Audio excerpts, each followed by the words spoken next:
Te sens-tu piégé dans une relation où, peu importe combien tu donnes et montres d'intérêt, il semble toujours qu'il manque quelque chose? C'est ce vide inconfortable, ce nœud dans la poitrine qui surgit lorsque tu ne sais pas si tu es vraiment valorisé. Peut-être as-tu vécu des moments où ton partenaire est incroyablement affectueux et attentionné, mais quand tu t'y attends le moins, toute cette affection s'évapore, te laissant seul avec des questions. Tu te demandes, pourquoi une personne qui semble t'aimer peut-elle changer si drastiquement?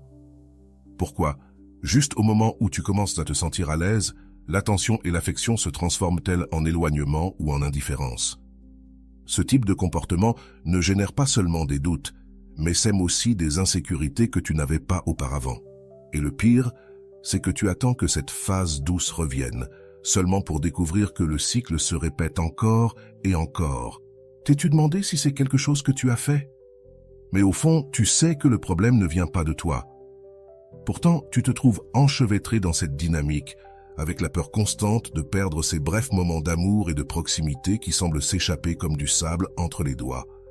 Mais il ne s'agit ni de toi, ni de combien tu aimes ou de combien tu fais pour garder cette personne près de toi. T'es-tu déjà demandé s'il existe un moyen de changer les règles du jeu? Imagine prendre le contrôle de cette situation, faisant en sorte que ton partenaire voit tout ce qu'il perdrait en ne t'ayant pas à ses côtés. Que cette anxiété et ces insécurités que tu ressens maintenant se renversent, faisant de l'autre personne celle qui a peur de te perdre. Dans cette vidéo, je vais te montrer comment faire ce pas.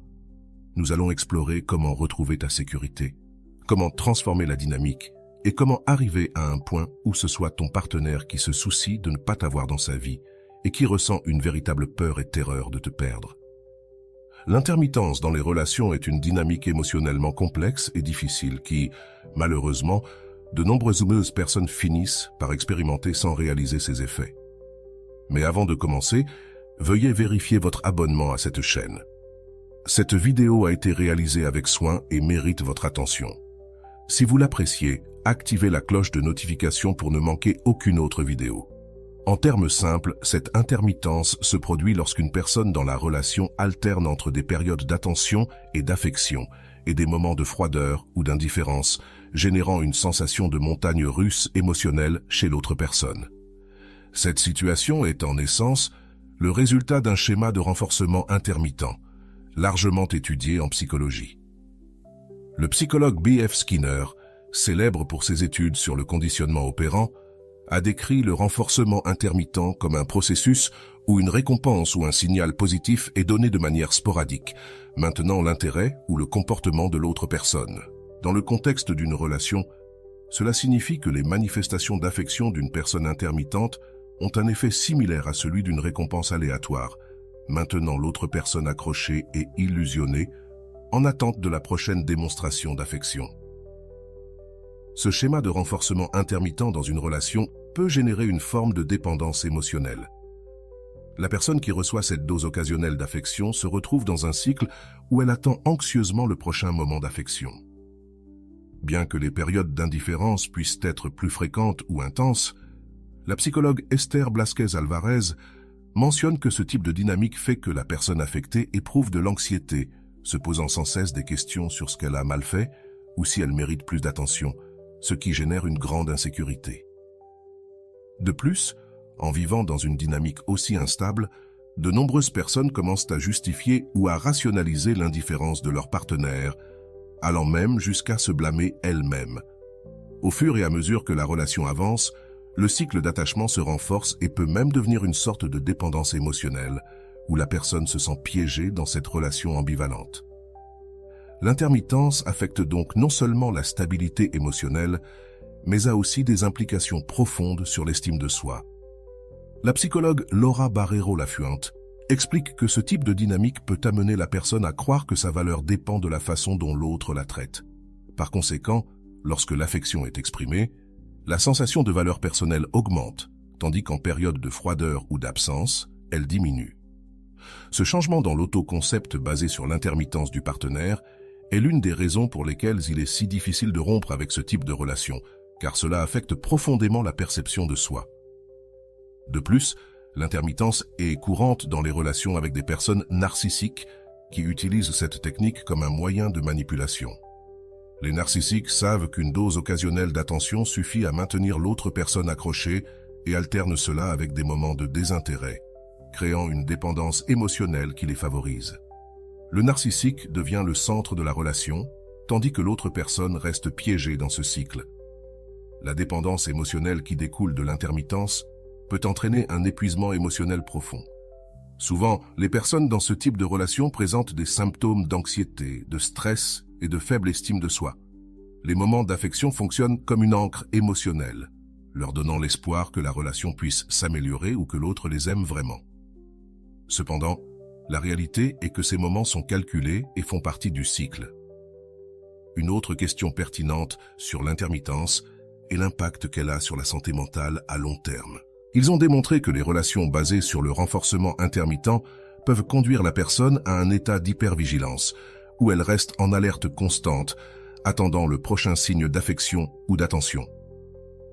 Cette hypervigilance affecte sa capacité à profiter de la vie pleinement, car toute son énergie est consacrée à la relation.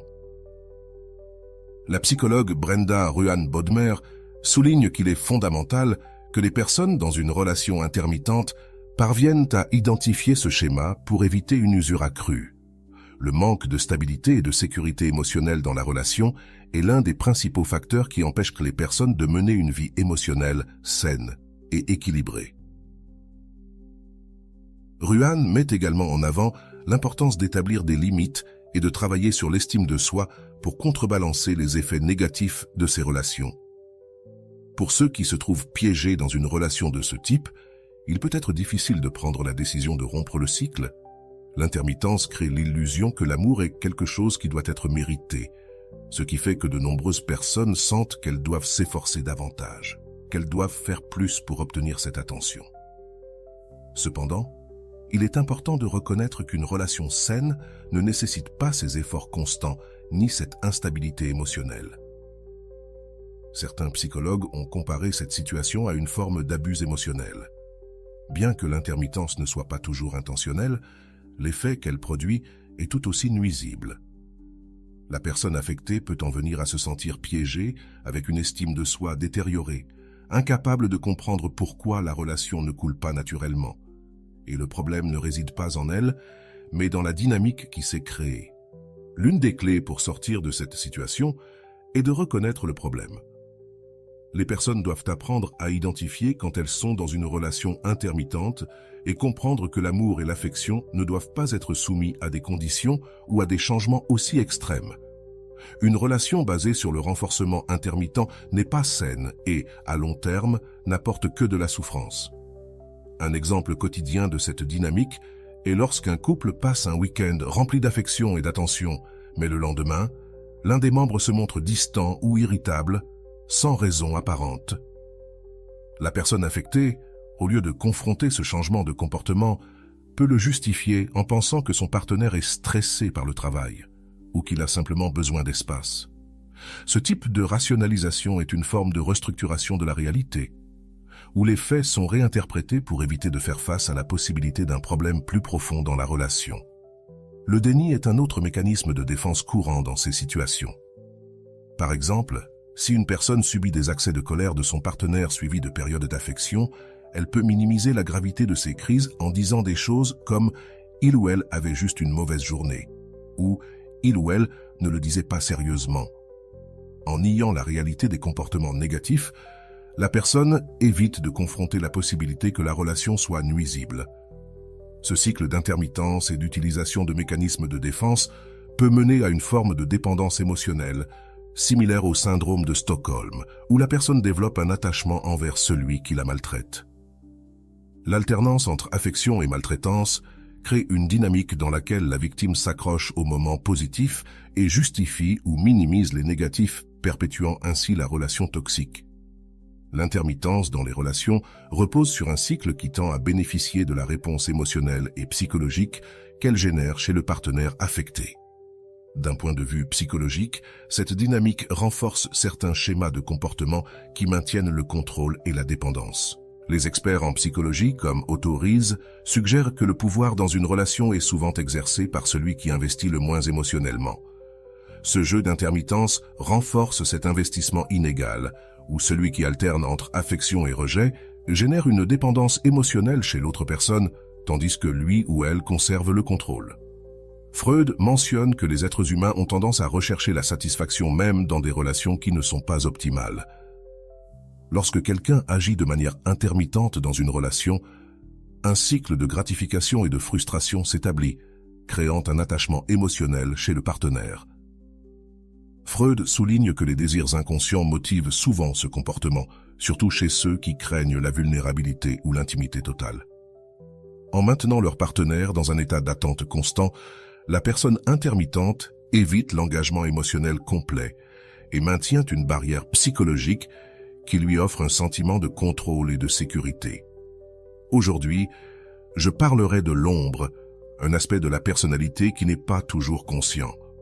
Ceux qui exercent l'intermittence peuvent percevoir ce comportement comme une manifestation de leur ombre, où se mêlent désir de proximité et peur de l'intimité. Dans sa théorie, Jung établit que l'ombre contient ces aspects de nous-mêmes que nous évitons de voir, comme la peur de la vulnérabilité ou le besoin de pouvoir. Dans ce sens, une personne qui utilise l'intermittence dans une relation pourrait projeter des insécurités profondes et un besoin inconscient de valider son pouvoir et son contrôle sur l'autre. Ce cycle de comportement intermittent crée également un état de sécurité et de confort pour celui qui les exerce, car il sent que son partenaire est piégé dans la relation. En termes de Walter Rizzo, de nombreuses personnes qui exercent ce contrôle intermittent trouvent refuge dans la relation, car celle-ci leur permet d'être qui ils sont sans changer, puisque l'autre semble disposé à supporter un traitement incohérent. Cette idée est renforcée par le fait qu'en alternant entre un traitement affectueux et distant, le partenaire établit une zone de sécurité où il peut évoluer librement. L'utilisation de l'intermittence dans les relations peut également être expliquée à partir du modèle d'attachement de John Bowlby.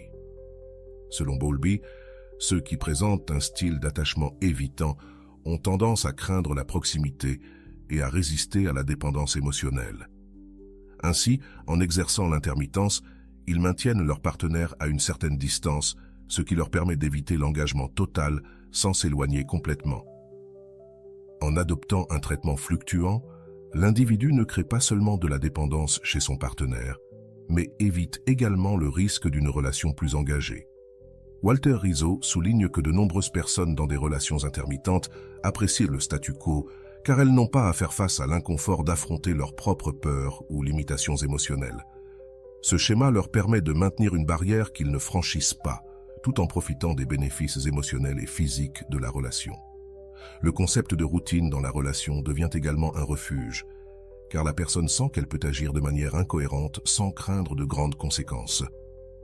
Selon la théorie de Freud sur la compulsion à la répétition, l'individu qui exerce l'intermittence pourrait être en train de répéter des schémas de relations passées où l'incohérence était une constante. Freud croyait que les êtres humains, de manière inconsciente, ont tendance à rechercher des relations qui reproduisent leurs expériences passées. Ainsi, celui qui exerce l'intermittence peut être piégé dans un cycle de comportement appris, dans lequel il blesse et est satisfait par son partenaire d'une manière qui renforce son propre sentiment de contrôle et de stabilité. Erich Fromm apporte également une vision intéressante sur la dynamique du pouvoir dans les relations. Fromm disait que de nombreuses personnes cherchent à dominer ou contrôler les autres pour combler un vide émotionnel personnel. Ainsi, le cycle d'intermittence crée un scénario dans lequel la personne peut satisfaire ce besoin sans faire face à ses propres peurs. Fromm suggérait que ce type de contrôle est une manifestation d'insécurité profonde et de l'incapacité à aimer pleinement, puisque l'amour réel implique sacrifice et vulnérabilité. La psychologie comportementale explique également l'intermittence comme une forme de conditionnement. Le partenaire est entraîné à recevoir de temps à autre de l'affection, ce qui génère une dépendance émotionnelle dans laquelle les deux s'adaptent à un cycle de prévisibilité et d'acceptation. L'alternance entre le traitement affectueux et distant maintient l'autre personne dans un état d'alerte émotionnelle qui favorise la dépendance. Ainsi, la personne qui exerce l'intermittence sent que son partenaire ne s'éloignera pas, car le lien a été conditionné pour accepter cette dynamique comme normale. La dynamique peut également se transformer en un cycle de tromperie, où la personne intermittente se convainc elle-même que cette alternance d'affection et de froideur est une manière de maintenir la relation vivante. Dans cette perspective, ceux qui agissent de manière intermittente en viennent à justifier leurs actions comme faisant partie d'un comportement naturel ou authentique. Carl Rogers, l'un des pères de la psychologie humaniste, mentionnait que l'autotromperie est un mécanisme qui aide la personne à éviter la responsabilité émotionnelle. Rogers croyait que de nombreuses personnes évitent l'autoréflexion, préférant blâmer ou justifier leur comportement plutôt que d'examiner leur impact sur les autres. De plus, la zone de confort créée par l'intermittence permet à la personne d'expérimenter le pouvoir sur son partenaire. Savoir que ses actions ne provoqueront pas une rupture immédiate lui confère un sentiment d'impunité émotionnelle. On sent qu'on peut blesser sans conséquences réelles. Ce type de comportement s'observe chez des personnes qui, comme le mentionne Rizzo, ont été renforcées dans cette croyance par des expériences passées où leurs partenaires sont restés à leur côté malgré un traitement inconsistant. Piaget pourrait arguer que ce comportement se développe comme une sorte de schéma relationnel, un modèle d'interaction que la personne a intériorisé et dans lequel elle trouve sécurité. Les schémas, selon Piaget, sont des cadres mentaux qui nous aident à traiter l'information et à interagir avec le monde. Ainsi, ceux qui agissent de manière intermittente ont construit un schéma relationnel dans lequel l'amour n'est pas constant, mais un mélange d'attachement et de distanciation. Ce statu quo dans la relation intermittente crée une situation de confort où la personne se sent intouchable, ayant prouvé maintes fois que son partenaire ne l'abandonne pas, même lorsqu'elle le traite de manière ambivalente. D'un point de vue de la psychologie cognitive, cela renforce un biais de confirmation. Chaque fois que son partenaire reste à ses côtés, cela confirme sa croyance que ses actions n'auront pas de conséquences, ce qui renforce le cycle d'intermittence et de dépendance. Au fond, cette dynamique intermittente crée une relation de pouvoir où l'un domine émotionnellement et l'autre est dominé. Si tu as déjà ressenti que tu donnes plus que tu ne reçois dans une relation, sache que c'est l'un des signes les plus clairs que tu pourrais entrer dans une dynamique d'intermittence. Comme le dit Walter Rizzo, lorsque l'on investit davantage émotionnellement, on devient également plus vulnérable à la douleur et à la dépendance. Imagine que ta relation est une balance.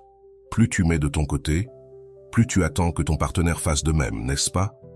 Cependant, lorsque l'autre personne n'équilibre pas l'investissement, le poids de la relation repose sur toi, te laissant piéger dans un effort constant pour soutenir quelque chose qui semble s'effondrer. Si tu investis trop sans recevoir la même chose en retour, tu risques d'entrer dans une sorte de spirale émotionnelle. Les bons moments, bien que rares, fonctionnent comme une récompense intermittente qui te garde accroché. Au lieu de remettre en question le manque de réciprocité, tu te concentres sur ces moments heureux, pensant que si tu donnes un peu plus, ces moments pourraient se multiplier. C'est ici que l'intermittence devient un piège. À mesure que tu augmentes ton investissement, espérant recevoir plus d'affection ou d'engagement, ces moments de bonheur deviennent encore plus rares. Cette situation est non seulement émotionnellement épuisante, mais aussi frustrante. Pendant que tu essaies de renforcer le lien, ton partenaire s'habitue à recevoir sans répondre. C'est comme si tu étais le seul à maintenir la relation, tandis que l'autre personne en bénéficie sans effort.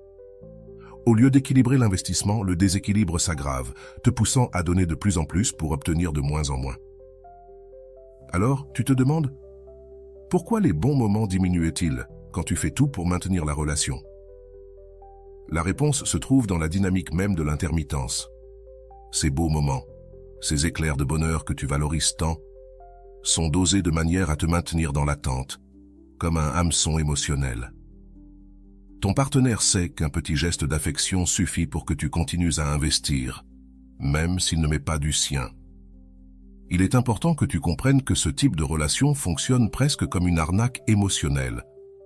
La personne qui reçoit sans donner se trouve dans une position confortable et sûre, sachant qu'elle n'a pas besoin d'investir davantage parce que tu es prêt à tout faire. Plus tu donnes, plus tu t'éloignes de tes propres besoins et désirs, oubliant qu'une relation saine nécessite réciprocité et effort mutuel. Si tu te trouves dans une telle situation, tu peux constater que les moments heureux deviennent plus rares et que les périodes de frustration ou de tristesse deviennent plus fréquentes. Au lieu de te sentir valorisé, tu commences à te poser des questions, à te demander si tu fais quelque chose de mal, si tu devrais en faire plus. Cette autocritique est précisément ce qui te maintient piégé dans la relation d'intermittence, car au lieu de voir le manque d'effort de ton partenaire, tu penses que le problème vient de toi. En réalité, le problème réside dans le manque de réciprocité. Personne ne devrait avoir à se battre seul pour maintenir une relation. Une relation où tu es celui qui s'efforce et donne constamment est une relation déséquilibrée, où l'autre profite simplement des avantages sans s'engager.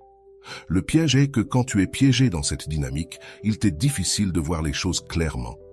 Tu continues d'investir et d'attendre, pensant qu'avec le temps, l'autre personne changera.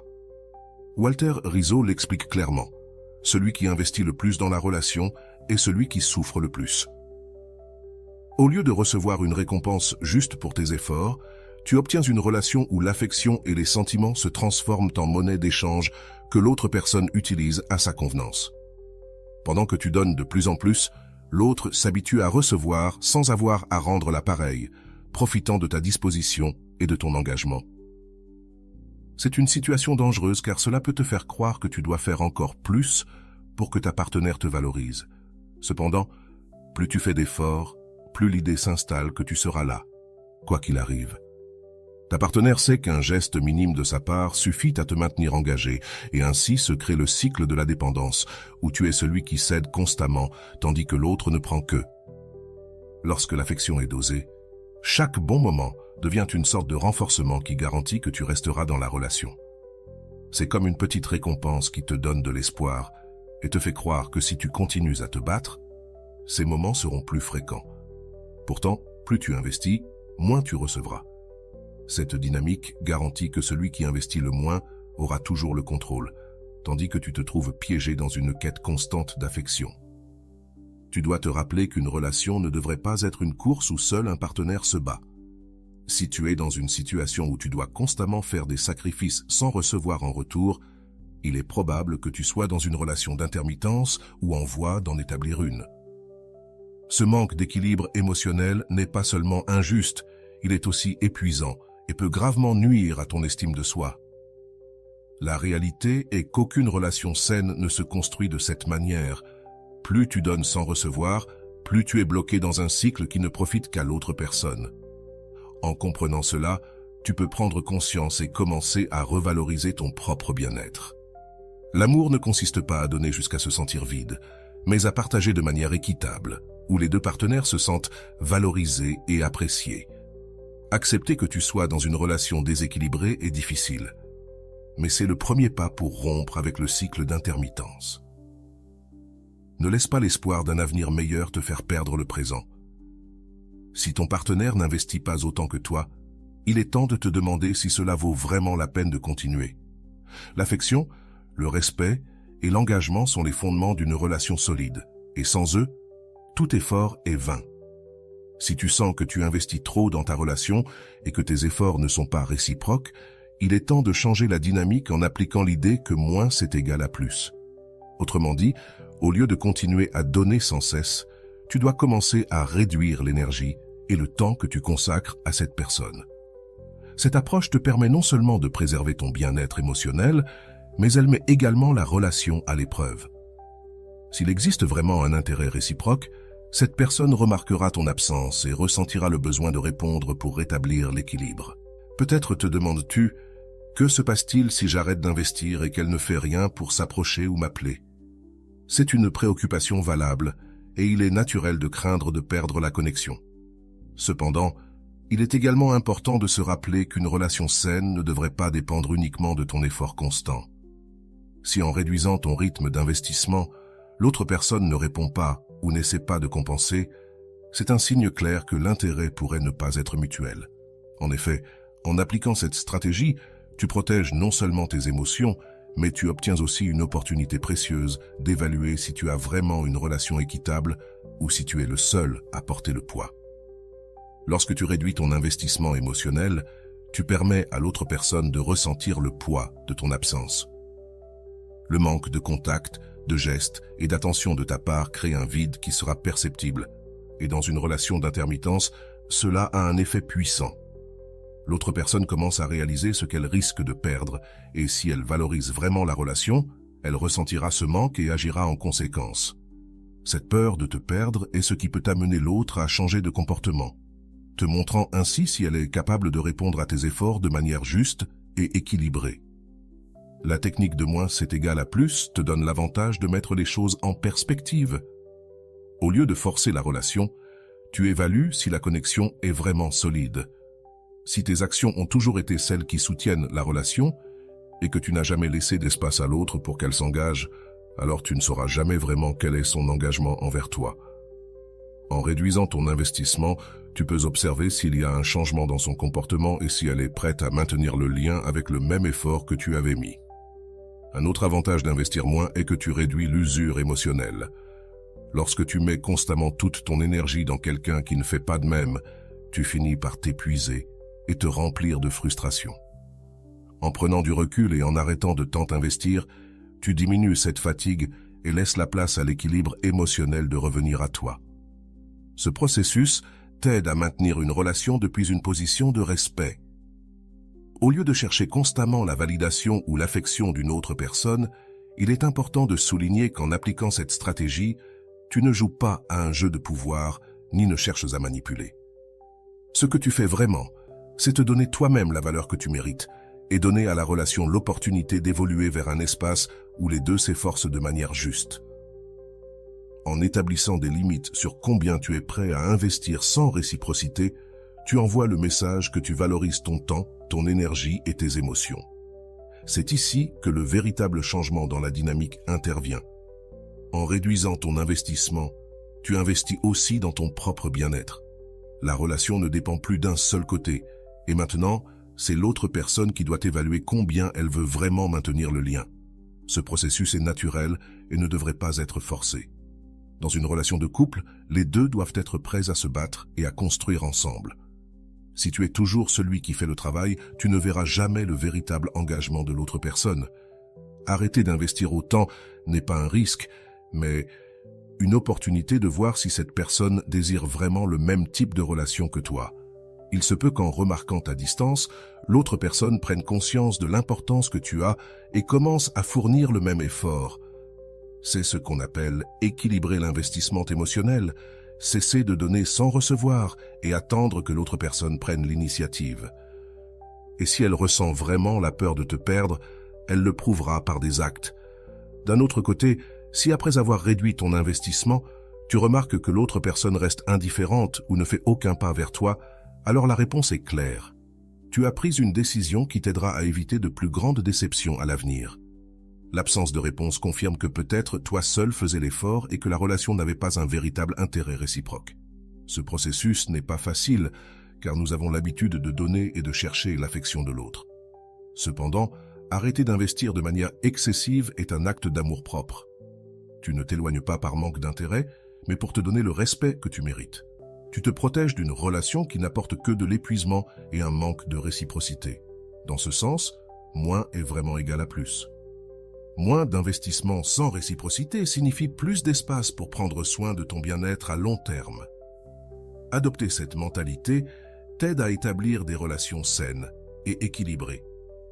Si une personne n'est pas capable de répondre à ton absence, ni ne montre d'intérêt quand tu n'investis pas à 100%, alors ce n'est pas quelqu'un qui peut soutenir une relation juste. Tu ne devrais pas te contenter de moments d'affection intermittents. Tu mérites une relation où les deux sont engagés de manière égale. Ce processus te permet également de voir avec clarté la valeur que tu as et la capacité que tu as de maintenir ta dignité dans une relation. Tu n'es pas quelqu'un qui doit dépenser toute son énergie pour recevoir des miettes d'affection. En réduisant l'investissement, tu envoies le message que tu es conscient de ta valeur et que tu mérites une relation dans laquelle les deux sont présents. En résumé, moins est égal à plus. Non pas parce que tu donnes moins à la relation, mais parce qu'en donnant moins sans réciprocité, tu te donnes plus à toi-même. Avant d'expliquer comment tu peux appliquer cette stratégie dans ta vie, je veux te raconter une histoire. Parfois, les concepts théoriques ont besoin d'une touche de réalité pour que nous puissions vraiment voir leur impact. Alors écoute bien, car je vais te raconter l'histoire de quelqu'un qui a découvert que donner moins n'est pas seulement une stratégie, mais une façon de se valoriser. Cette histoire montre comment, avec un petit changement de perspective, quelqu'un peut amener la personne qui semblait sûre de tout à ressentir véritablement la peur de la perdre. Cet après-midi d'avril, Elisa se sentait pleine d'illusions en descendant du bus dans une petite et tranquille rue du vieux quartier. Le temps était parfait. Le soleil baignait la ville d'une chaleur qui contrastait avec la légère fraîcheur du vent qui passait entre les arbres. Elle portait une veste en jean bleu et une écharpe de couleur gris doux. Ses bottes résonnaient contre les pavés de la rue, tandis qu'elle avançait vers le café où ils avaient convenu de se retrouver. « Nous allons parler de nous », lui avait dit Daniel dans un message la veille au soir, et ces mots avaient tourné dans son esprit toute la matinée. En arrivant, elle le vit. L'attendant à une des tables de la terrasse, avec une tasse de café à la main et un regard qui semblait errer entre ses pensées, Daniel était un homme de gestes soigneux, toujours avec un sourire mystérieux. Mais cet après-midi-là, ses yeux n'avaient pas l'éclat des autres fois. Elisa sentit un nœud dans l'estomac et, sans le vouloir, commença à faire des suppositions. « Salut », dit Elisa, en essayant de sonner naturellement tout en prenant place devant lui. « Salut, Ellie, comment ça va ?» répondit-il, évitant son regard et prenant une autre gorgée de café. Un silence gênant s'empara d'eux.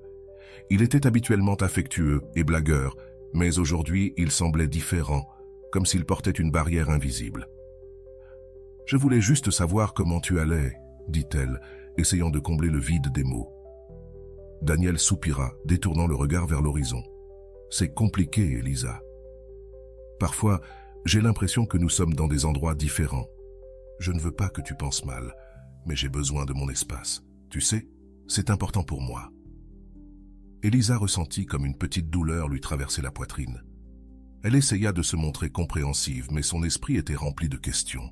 Qu'avait-elle mal fait? Pourquoi s'éloignait-il alors que quelques jours auparavant, il lui avait dit qu'il lui manquait? « Bien sûr, je comprends. Si tu as besoin de temps, dit-elle, avec un léger tremblement dans la voix qu'elle essayait de cacher. « Merci, Ellie. Tu sais que tu comptes beaucoup pour moi, n'est-ce pas ?» répondit-il en cherchant sa main sur la table. La confusion et le soulagement se mêlaient dans ses émotions. Ces mots étaient un soulagement momentané, une étincelle qui éteignait l'incertitude. Mais alors il disparaissait à nouveau. Des jours passaient sans qu'il réponde à ses messages ou demande comment elle allait. Cependant, juste quand elle commençait à s'habituer à l'absence, il revenait avec une dose d'affection, un message inattendu, une invitation à dîner. Cela se passait toujours ainsi, un jeu de proximité et de distance. Une nuit, alors qu'Elisa était dans sa chambre à lire, son téléphone sonna. C'était un message de Daniel. « Je te manque. Puis-je passer te voir ?» Un sourire involontaire se dessina sur son visage et, sans hésiter, elle répondit par l'affirmative. Les minutes lui semblèrent éternelles. Et quand il arriva, elle avait presque oublié à quel point la dernière conversation était gênante. Ils s'enlacèrent fortement et, pendant un moment, elle sentit que tout allait bien. « Tu es incroyable, Ellie. Je ne sais pas ce que je ferais sans toi, » murmura-t-il en la regardant dans les yeux. Ce moment de tendresse était tout ce dont elle avait besoin pour mettre de côté ses doutes, mais comme toujours, les bons jours étaient éphémères. Une semaine plus tard, la distance entre eux s'ouvrait à nouveau. Chaque fois qu'elle essayait de lui parler ou de l'appeler, ses réponses étaient courtes et évasives. Elisa essayait de ne pas insister, de se montrer détendue, même si elle sentait l'anxiété s'emparer d'elle. « Tout va bien, Daniel ?» lui demandait-elle en essayant de ne pas sembler inquiète. « Oui, je suis juste très occupée ces derniers temps. »« Ne t'inquiète pas pour moi, » répondait-il, sans beaucoup d'enthousiasme. Alors elle se disait à elle-même qu'elle devait être patiente. Ce n'était qu'une phase, pensait-elle, mais la phase ne semblait jamais se terminer. Chaque message non répondu, chaque rendez-vous annulé, était une pierre de plus dans son cœur. Parfois, elle se confiait à son amie Clara. « Je ne comprends pas, Clara. Parfois, il semble qu'il m'aime, qu'il ne peut pas se passer de moi. Et puis, il s'éloigne comme si je n'existais pas, » confia Elisa un après-midi alors qu'elles marchaient ensemble. « Elisa, je pense que tu devrais prendre de la distance. »« Tu ne te rends pas compte qu'il t'épuise ?» lui répondit Clara avec un regard compréhensif. Mais Elisa ne pouvait se défaire de l'illusion. Elle sentait que si elle réussissait à le comprendre, si elle attendait suffisamment longtemps, tout s'arrangerait. C'est pourquoi, Quand Daniel revenait avec son charme et ses mots doux, elle oubliait tout. Elle se disait que l'amour exigeait patience et sacrifice. Un après-midi d'automne, Daniel l'emmena dans un parc. Le ciel était couvert de nuages gris et l'air sentait la terre humide pendant qu'il se promenait. Il lui prit la main et lui dit combien elle comptait pour lui. Elisa sentit que tous ses efforts en avaient valu la peine. Chaque fois qu'il revenait, il lui promettait qu'il ne s'éloignerait plus. « Promets-tu que nous allons bien ?» demanda-t-elle, entrelaçant ses doigts avec les siens. « Bien sûr, Ellie. J'ai juste besoin de temps pour régler certaines choses. Mais tu sais que tu es très importante pour moi, » lui répondit-il avec un sourire qui semblait sincère. Elle voulait croire ses mots. Cependant, la réalité revenait toujours avec la même dureté. Après cet après-midi, il disparut encore une fois. Des jours, des semaines passèrent, et les appels restèrent sans réponse. Chaque message qu'elle envoyait restait sans réponse. La tristesse et la frustration se mêlaient en elle. Mais juste au moment où elle était sur le point d'abandonner, il revenait. « Excuse-moi, j'étais occupé avec le travail. Tu me manques, Ellie, » disait-il, et elle, comme toujours, l'acceptait de nouveau. Lors de leur rencontre, il était attentionné et affectueux, et ces moments lui faisaient oublier les fois où elle s'était sentie seule. Il lui offrait des fleurs, l'emmenait dîner, lui faisait sentir qu'elle était spéciale.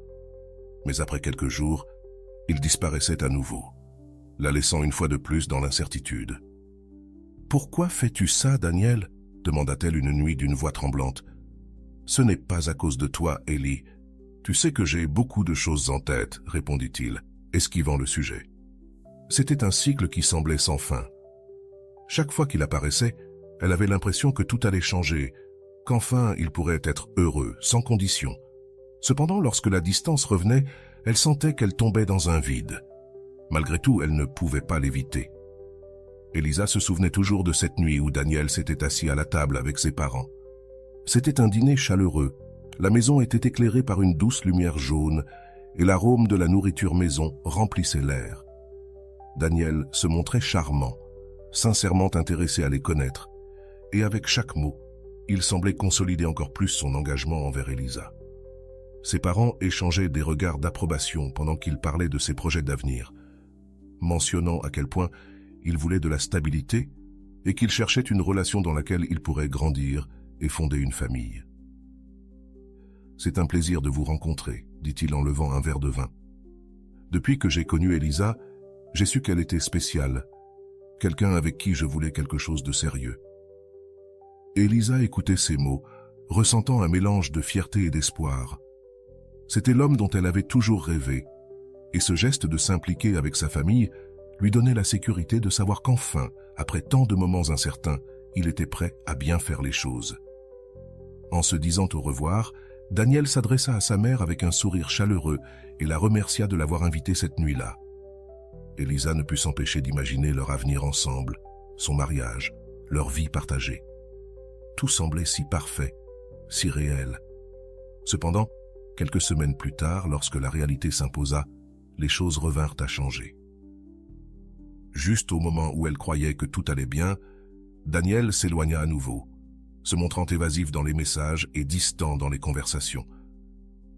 Elle essayait de ne pas trop penser à sa froideur, se justifiant par le stress au travail. Mais à mesure que les jours passaient, ce vide dans sa poitrine devenait de plus en plus évident.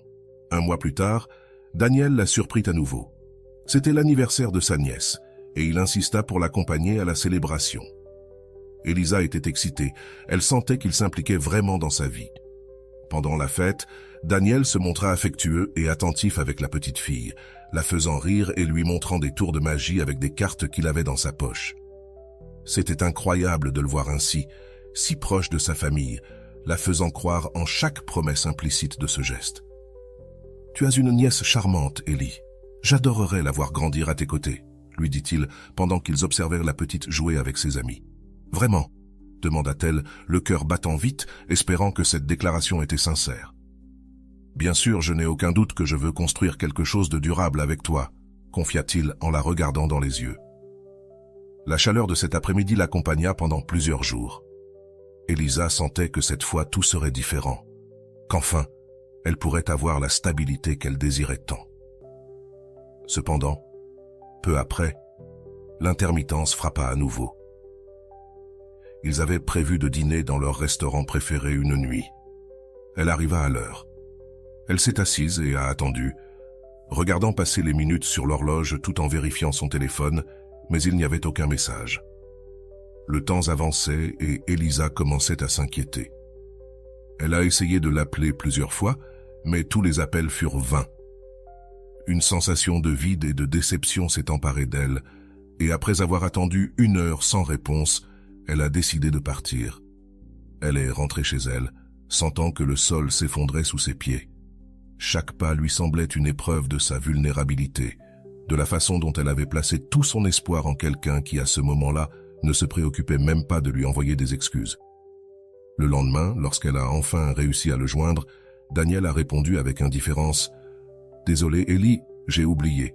J'étais fatigué et j'ai préféré rester chez moi », a-t-il dit d'un ton qui dénotait un zéro intérêt pour ce qu'elle avait ressenti. Cette réponse l'a laissé glacée. Comment pouvait-il être si insensible après avoir montré tant de signes de vouloir quelque chose de sérieux? Elisa a ressenti un mélange de colère, de tristesse et de confusion. Chaque fois qu'il se montrait affectueux, il parvenait à lui faire croire en lui, à baisser ses barrières et à lui donner une autre chance, mais dès qu'elle le faisait, il revenait à la décevoir, la laissant avec le cœur brisé et l'estime de soi meurtrie. Avec le temps, ce cycle est devenu plus intense et confus.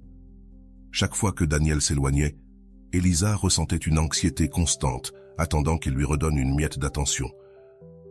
Elle savait que ce n'était pas sain, mais elle se sentait piégée, comme si la dépendance émotionnelle qu'elle avait développée la poussait à attendre toujours quelque chose de lui, même si cette attente était douloureuse. Finalement, un jour, après l'une de ses habituelles disparitions, Elisa a décidé de chercher de l'aide. Elle savait que peu importe à quel point elle aimait Daniel, cette relation ne la rendait pas heureuse. La thérapeute qu'elle a rencontrée était une femme d'âge moyen, au visage aimable, qui l'a écoutée attentivement sans la juger. Lors de cette première séance, Elisa a ressenti un immense soulagement en parlant de tout ce qu'elle avait vécu, de la manière dont chaque fois qu'elle pensait pouvoir lui faire confiance, Daniel la blessait à nouveau. Ce cycle d'approche et de distance constante épuise tes émotions, lui a expliqué la thérapeute d'une voix calme.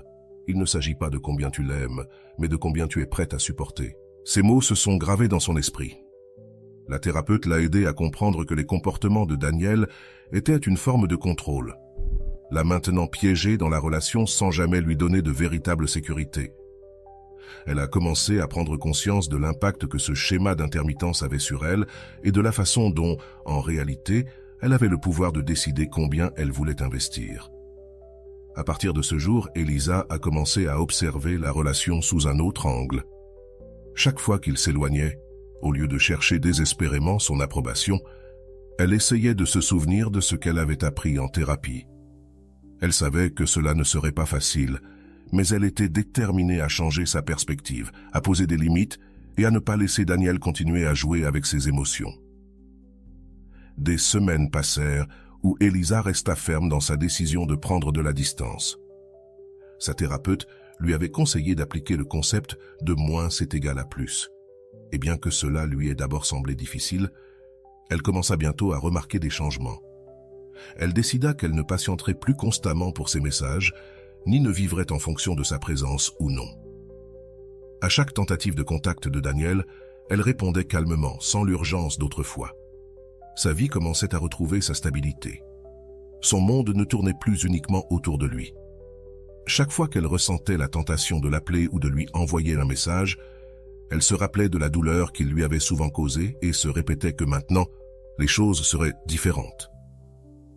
3 mois plus tard, Daniel arriva à sa porte sans prévenir. Son visage n'était pas celui d'avant. Cette expression sûre et désinvolte avait été remplacée par un geste d'incertitude, comme si le Daniel qu'elle avait connu s'était effondré en morceaux. « Elisa, j'ai besoin de te parler », dit-il d'une voix chargée d'une vulnérabilité qu'il ne lui avait jamais montrée. Elisa le regarda en silence pendant quelques instants. Son cœur lui demandait d'ouvrir la porte et de laisser entrer cet homme qui avait fait partie de sa vie, mais son esprit lui rappelait qu'elle avait passé beaucoup de temps à se reconstruire après lui. Finalement, Elle fit un pas sur le côté et le laissa entrer. « Dis-moi, que dois-je savoir ?» demanda-t-elle avec un calme qu'elle n'avait jamais ressenti auparavant. Il baissa les yeux et soupira profondément. « Cela fait 3 mois pendant lesquels je me suis rendu compte de combien tu comptes pour moi. » La vérité est qu'il fit une pause, comme si les mots lui pesaient dans la gorge. Je n'ai jamais été aussi loin d'une personne et, en même temps, je n'ai jamais ressenti autant de peur de perdre quelqu'un. Elisa l'écoutait sans se laisser emporter par les émotions que ces mots lui avaient autrefois provoquées. Cette scène lui semblait familière. Ils avaient déjà eu cette conversation auparavant et à chaque fois, il revenait avec des promesses qu'il ne tenait jamais. Cependant, elle remarqua quelque chose de différent dans son ton, un désespoir qui n'y était pas auparavant. « Je ne comprends pas, Daniel. Nous sommes déjà passés par là et tu finis toujours par revenir au même schéma d'intermittence, » répondit-elle, le regardant avec fermeté. « Pourquoi devrais-je te croire cette fois ?» Daniel sembla se recroqueviller face à cette question. Il s'assit sur le canapé et regarda le sol, incapable de soutenir le regard d'Elisa. « C'est vrai, j'ai toujours été comme ça, et je n'ai jamais su comment changer. Mais cette fois, c'est différent. Ces mois ont été un cauchemar pour moi, Elisa. Je me suis rendu compte que je n'étais jamais allé si loin avec une femme qu'avec toi. À quoi fais-tu référence ?» demanda-t-elle, croisant les bras, maintenant une distance émotionnelle qu'elle n'avait jamais eue avec lui. « Je veux dire que mes relations ont toujours été éphémères. Les filles que j'ai connues s'éloignaient toujours, comme si elles s'ennuyaient de moi ou que je n'étais pas suffisant pour elles. Je n'ai jamais réussi à établir une connexion réelle comme celle que j'ai avec toi. C'est comme si je ne le méritais pas, avoua-t-il, sa voix se brisant à la fin de la phrase. Et avec toi, j'ai ressenti que je n'étais pas digne de toi. Chaque fois que tu essayais de te rapprocher davantage, je sentais que j'allais perdre le contrôle. Je ne savais pas comment le gérer et je m'éloignais. » Elisa le regarda en silence. Pour la première fois de tout ce temps, elle voyait en lui une personne pleine d'insécurité et de doute. Ce n'était pas l'homme sûr de lui qu'il prétendait toujours être, mais quelqu'un qui portait également ses propres peurs et barrières. « Alors, tu es en train de me dire que tout ce temps, tes allers-retours étaient parce que tu ne savais pas comment gérer ce que tu ressentais ?» demanda-t-elle, essayant de comprendre ce qu'il disait. « À vrai dire, Ellie, je n'ai jamais eu quelqu'un qui me donnait autant d'attention et d'affection que toi. Je ne savais pas comment gérer cela et, parfois, je pensais que je perdrais tout de la même manière que les autres relations se sont évaporées. J'ai toujours eu l'impression que si je m'impliquais trop, je finirais par être rejeté. C'est pourquoi je m'éloignais, dit-il, regardant au loin comme s'il cherchait les mots justes dans le vide. La confession de Daniel toucha quelque chose en elle, mais elle n'était pas encore sûre que cela changeait quelque chose. Ces paroles lui firent voir que, après tout, son intermittence n'était pas un simple jeu de manipulation, mais le reflet de ses propres peurs. Mais elle ne pouvait pas oublier le mal qu'il lui avait causé. « Daniel, ce que tu es en train de me dire n'est pas une excuse pour la façon dont tu m'as traité. Tu m'as laissé planter et tu as ignoré mes messages. Tu m'as fait sentir invisible. Je ne pense pas que ce soit juste que tu t'attendes à ce que, simplement parce que maintenant tu me dis tes raisons, tout soit bien, » dit-elle d'un ton ferme, gardant son calme. Il hocha la tête, conscient que ces mots ne suffiraient pas à réparer le mal. « Je le sais, Elisa, et je n'attends pas que tu me pardonnes immédiatement, mais je veux que tu me donnes une chance de prouver que cette fois, je peux changer. Je ne sais pas comment le faire, je me rends juste compte que j'ai besoin de toi, que je veux apprendre à construire quelque chose avec toi. » Elisa respira profondément, ressentant un mélange de tristesse et de compréhension. Elle savait que ses mots étaient sincères, mais elle était également consciente que seul le temps prouverait s'il était prêt à changer. « Cela ne fonctionnera pas si tu comptes seulement sur moi pour le résoudre, Daniel. Tu dois travailler sur toi-même. »« Je ne peux pas être celle qui porte tes insécurités, » répondit-elle, le regardant sérieusement. Il hocha la tête avec une expression qui montrait le poids de ses paroles. « Je le sais, et je suis prêt à essayer si tu me le permets. Je veux aller en thérapie avec toi. Je sais que ce ne sera pas facile, mais je veux le faire. Je veux que nous puissions guérir cela ensemble et surmonter mes propres fantômes. » Elisa, surprise, l'observa en silence. « C'était la première fois qu'il se montrait vraiment disposé à affronter ses problèmes de manière honnête. Il savait que la décision n'était pas facile, mais il comprenait aussi que, s'il était prêt à travailler là-dessus, peut-être pouvait-il construire quelque chose de réel, quelque chose au-delà de l'intermittence et de la peur. Dans la salle de thérapie, la tension se faisait sentir dans l'air. Elisa et Dano s'étaient assis ensemble sur le canapé du bureau, observant chaque geste et réaction de l'autre, essayant d'interpréter ce que chacun ressentait, mais sans pouvoir trouver les mots appropriés. Devant eux, le thérapeute les observait attentivement, prenant des notes et laissant le silence initial servir d'espace pour que chacun respire, mettant de côté les émotions qu'ils avaient accumulées au fil des mois. Finalement, le thérapeute rompit le silence. « Bien, Daniel, pourquoi ne commences-tu pas par me dire comment tu te sens dans cette relation ?» demanda-t-il d'un ton serein et calme, lui permettant de s'ouvrir sans jugement. Daniel détournait le regard vers le sol. Il semblait embarrassé et nerveux, mais il commença à parler. « Je crois que j'ai toujours ressenti de la peur dans mes relations. C'est comme si, en commençant quelque chose avec quelqu'un, je savais d'avance que ça ne durerait pas. Et avec Elisa, je sens qu'elle est différente, mais chaque fois qu'elle se montrait intéressée, surtout quand elle était affectueuse, attentive, même lorsqu'il y avait un moment inconfortable d'intérêt physique, je voulais simplement fuir. » Le thérapeute observa avec un regard compréhensif et hocha lentement la tête. « Pourquoi crois-tu que tu réagis de cette façon lorsque Elisa montre de l'affection ?» Daniel prit une profonde inspiration. Ses mains tremblaient un peu. « Parce que, dans mon expérience, les femmes qui ont été avec moi ne me regardèrent pas de cette manière. J'ai toujours ressenti du rejet ou du jugement. J'étais habitué à ce qu'elles perdent rapidement l'intérêt pour moi ou à ce qu'elles ne veuillent plus être près de moi. » Elisa le regardait avec un mélange de surprise et de tristesse, réalisant qu'elle n'avait jamais imaginé la profondeur de ses insécurités. Dans ses yeux, Dano avait toujours semblé sûr de lui, mais maintenant elle voyait un homme qui avait passé une grande partie de sa vie à ressentir le rejet. Le thérapeute hocha de nouveau la tête, prenant quelques notes. « Ressens-tu que le rejet a été un élément constant dans ta vie ?» demanda-t-il d'une voix douce, presque paternelle. Daniel déglutit et hocha la tête. « Oui, dans chaque relation que j'ai eue, l'histoire a toujours été la même. J'essayais de donner le meilleur de moi-même, mais elle finissait par perdre l'intérêt.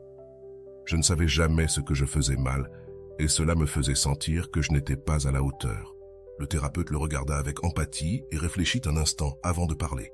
« Il semble que tu aies assumé que le rejet est inévitable dans toutes tes relations, comme si c'était une condamnation. Mais je vais te dire quelque chose d'important. Chaque relation est unique, Daniel. Bien qu'il existe des schémas, tu ne peux pas supposer que chaque relation sera identique, car cela crée un cycle qui ne fait que perpétuer le même résultat. » Daniel le regarda un peu confus, mais hocha la tête.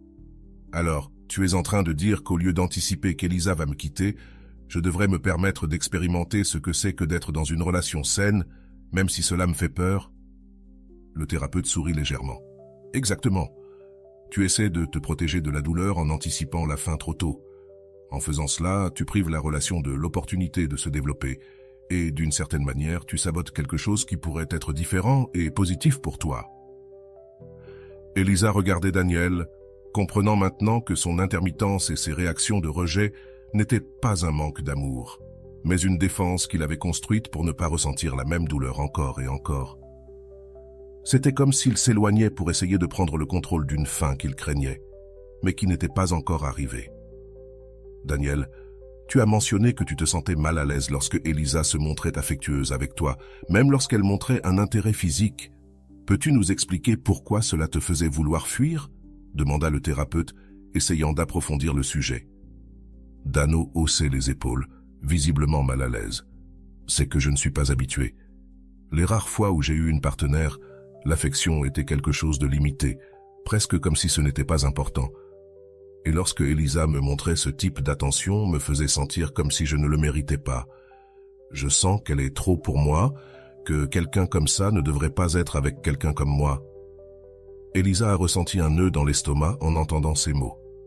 Dans de nombreuses occasions, quand elle essayait de s'approcher ou de lui montrer de l'affection, elle sentait que Daniel se mettait sur la défensive ou que simplement son affection n'était pas la bienvenue. Elle avait pensé qu'il ne s'intéressait pas à elle, ou qu'il ne la trouvait pas attirante. Mais maintenant, elle comprenait que, pour lui, recevoir ce type d'attention était quelque chose de complètement nouveau et inconnu. Quelque chose qui, loin de le réconforter, l'effrayait. « Tu sens que l'affection d'Elisa te confronte à une version de toi-même que tu ne crois pas mériter ?» a demandé le thérapeute. Daniela a senti qu'elle respirait profondément. « Oui, c'est ça. Quand elle me regarde de cette manière ou quand elle me cherche, je sens que je ne suis pas assez. Et alors, au lieu de me laisser aller, je préfère m'éloigner. C'est plus facile que de la décevoir. » Elisa a ressenti une douleur dans la poitrine. Elle avait cru que le désintérêt de Daniel à son égard était un signe de rejet. Mais maintenant, elle comprenait qu'il s'agissait de ses propres peurs et de sa capacité à comprendre ce que signifiait une relation saine. « Elisa, comment te faisait sentir cette réaction de Daniel ?» a demandé le thérapeute en tournant son attention vers elle. Elisa soupira, se remémorant toutes ces nuits où elle s'était sentie invisible. « La vérité, c'est que cela me faisait me sentir indésirable, comme si je n'étais pas assez. Je pensais qu'il ne s'intéressait pas à moi ou que je commettais une erreur. J'ai même fini par douter de moi-même. » Dan a regardé avec une expression de regret, réalisant l'impact que sa propre peur avait eu sur elle. « Ce n'était pas mon intention de te faire sentir ça, Ellie. Je n'ai jamais voulu que tu penses que tu n'étais pas assez. C'est juste que je ne sais pas comment réagir quand quelqu'un comme toi me donne autant d'attention. » Le thérapeute a hoché la tête, saisissant le cœur de la situation. « Daniel, une partie de ce processus sera d'apprendre à accepter l'affection d'Elisa sans sentir que tu dois fuir. Tu ne peux pas construire une relation basée sur les peurs du passé.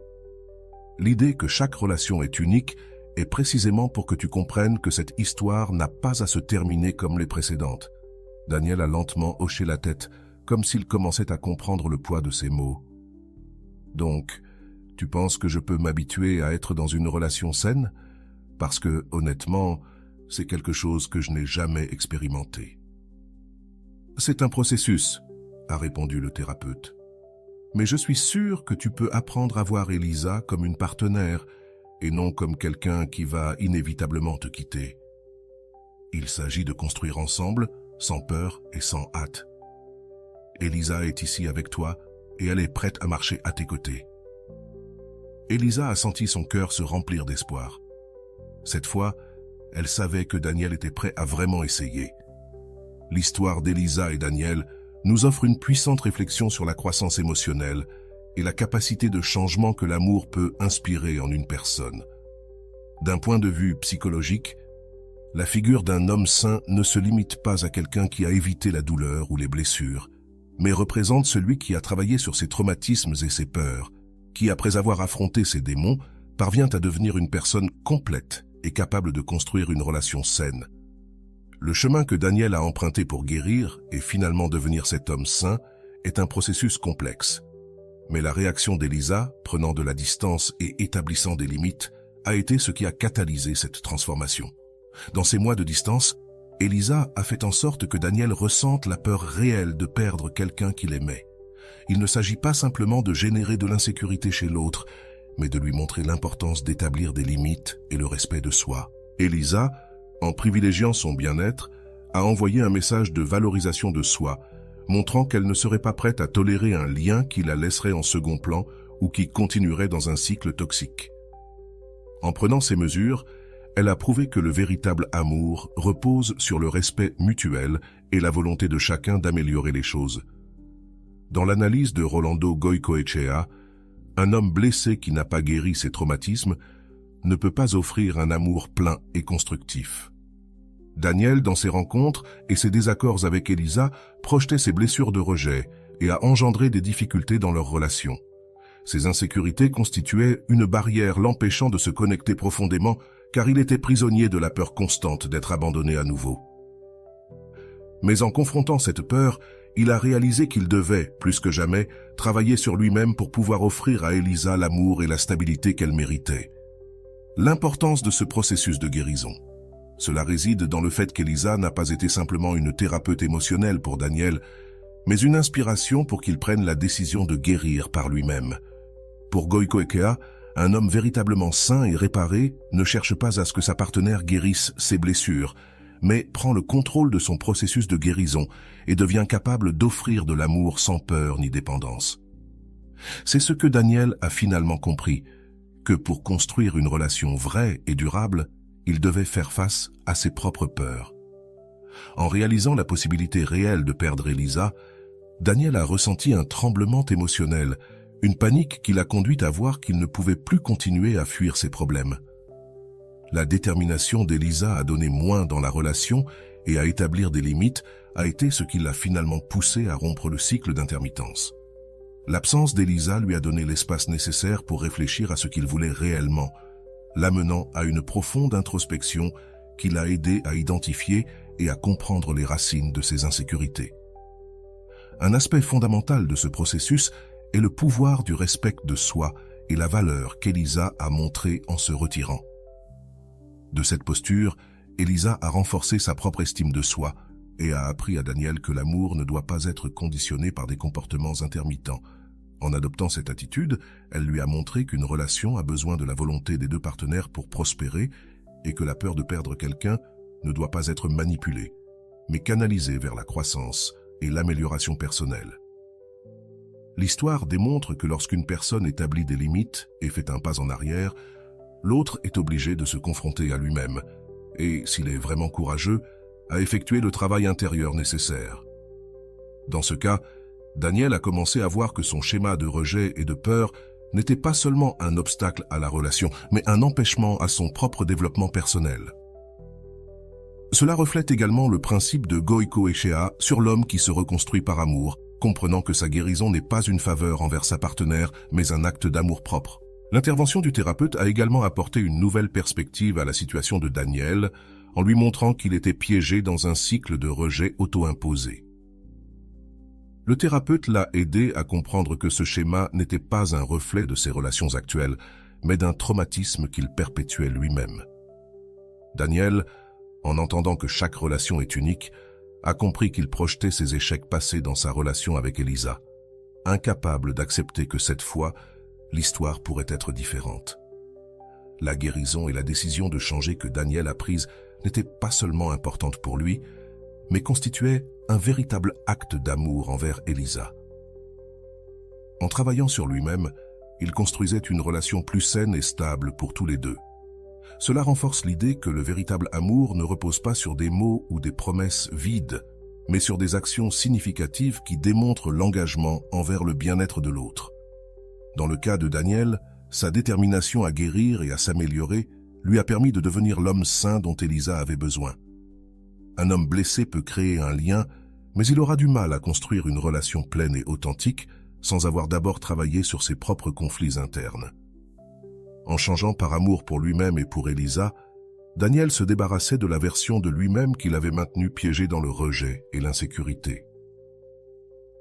Ce changement lui a non seulement permis de se connecter avec Elisa d'une manière nouvelle et plus honnête, mais lui a aussi donné l'occasion de vivre une relation authentique, libérée de l'ombre du passé. Pour Elisa, le changement de Daniel représentait également une leçon d'auto-valorisation. Elle a compris qu'elle méritait une relation où elle se sent respectée et appréciée dans son intégralité.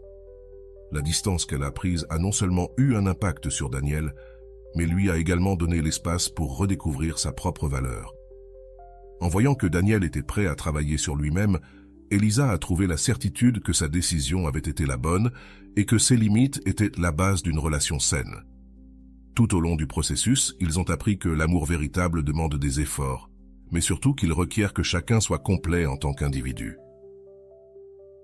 Goïko-Echea mentionne qu'un homme sain est quelqu'un qui a affronté ses propres ombres et en est sorti renforcé, et c'est exactement ce que Daniel était en train de faire. Elisa, de son côté, apprenait également que l'amour sain ne signifie pas sacrifier tout pour l'autre, mais qu'il se construit sur le respect mutuel et la volonté des deux.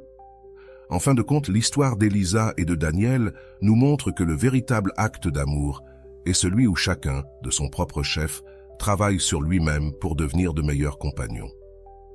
L'amour est une force qui peut guérir, mais seulement si nous sommes disposés à guérir pour nous-mêmes et non par l'attente de changer l'autre. Pour Daniel, Cela signifiait apprendre à accepter l'affection d'Elisa. Pour Elisa, cela signifiait comprendre que sa valeur ne dépend de personne d'autre. Quand Daniel a finalement décidé d'affronter ses insécurités et de s'engager à changer, il était non seulement en train de guérir par amour pour Elisa, mais surtout par amour pour lui-même. Cela est ce que Goiko Ekea définit comme la transformation d'un homme blessé en un homme sain. Quelqu'un qui, en reconnaissant ses effets, travaille sur eux pour construire quelque chose d'authentique. Dans ce cas, Daniel est devenu quelqu'un qui non seulement pouvait aimer véritablement, mais qui était aussi digne d'être aimé. T'es-tu déjà senti piégé dans une relation où tu sens que tu donnes tout, mais que tu reçois très peu en retour? Ou peut-être t'es-tu découvert en répétant des schémas d'insécurité et de peur de l'abandon, permettant à d'autres de dicter ta valeur? Si c'est le cas, tu n'es pas seul. Ce dont tu as besoin pour transformer cette situation et vraiment faire trembler n'importe qui par la peur de te perdre, c'est quelque chose de plus profond et puissant, une estime de soi équilibrée et un amour propre solide. Ce sont les fondations qui non seulement soutiennent tes relations, mais qui te protègent aussi et te font reconnaître la valeur que tu as. Pour réaliser un changement réel dans ta vie amoureuse et personnelle, travailler sur ton amour-propre n'est pas une option, mais une nécessité. Et voilà. J'espère que vous avez trouvé beaucoup de valeur dans cette vidéo. Merci d'être resté jusqu'à la fin de cette vidéo. J'adore quand vous faites ça. Si vous en voulez plus, vous pouvez écrire en commentaire « J'en veux encore plus ». J'espère vous revoir dans une autre vidéo.